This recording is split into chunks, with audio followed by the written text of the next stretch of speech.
Mister Mauro Zironelli ci chiude in parità la sfida con il Brusaporto. Come analizzare una gara partita bene con il gol di Camarà?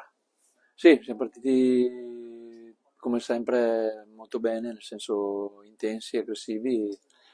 È venuto il gol proprio su una bella pressione di Benomio e Camarà, che con tutta la squadra posizionata, quindi bene. E poi abbiamo sfiorato più volte anche 2-0 sempre con Camarà, con Benomio, ha parato a terra il loro portiere con Nicoloso. E niente, poi la partita comunque sembrava abbastanza eh, indirizzata, nel senso non avevano mai tirato in porta, e c'è stato questo rimpallo su una palla che avevamo preso noi su un corner nostro nel secondo tempo, e gli abbiamo tirato addosso a un giocatore loro che è andata proprio nei piedi sulla ripartenza in contropiede. Poi hanno avuto questa punizione dal limite dell'area dove sinceramente non avevo visto un fallo su Silenzi, e poi abbiamo preso gol e la barriera si è aperta, e non esiste prendere un gol in Serie D con la barriera che si apre in quella maniera. Peccato, perché butti via una prestazione eh, buona. Abbiamo sbagliato il 2-0 anche con Nicoloso, credo, nel secondo tempo, sulla girata che se l'aveva messa giù, aveva fatto una grande azione anche là. E poi abbiamo preso questo gol, poi siamo rimasti in 10, hanno preso la traversa, l'unica cosa che colpo di testa di Silenzio, basta.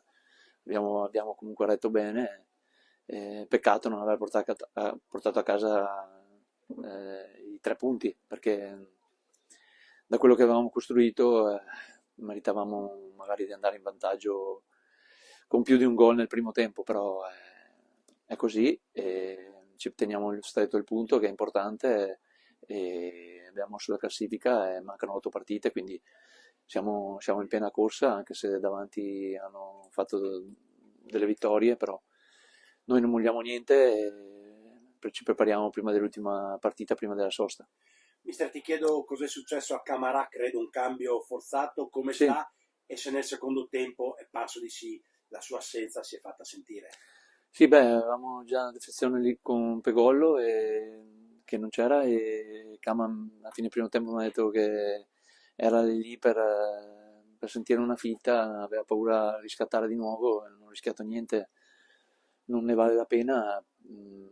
Però dai, poi ti ripeto, nel secondo tempo abbiamo avuto un'altra occasione per poter chiuderla, poi nel secondo tempo sono entrati i ragazzi che hanno comunque fatto bene, soprattutto nel quarto d'ora finale, dove siamo rimasti, credo, un quarto d'ora, 20 minuti, siamo rimasti in 10 e non abbiamo praticamente subito niente. E questo è purtroppo una cosa bella, cioè nel senso non bella quando rimani in 10, però alla fine ci siamo chiusi bene e non abbiamo rischiato niente, segno che stanno facendo veramente dei miglioramenti a livello difensivo. Peccato di non essere riusciti a andare sul 2-0, però ripeto, pensiamo alla prossima, è importante che recuperiamo qualche giocatore, qualcuno che è uscito oggi, e quindi prepararsi bene per questa ultima partita prima della sosta, ricaricare le batterie, poi ci sono 7 partite di fuoco.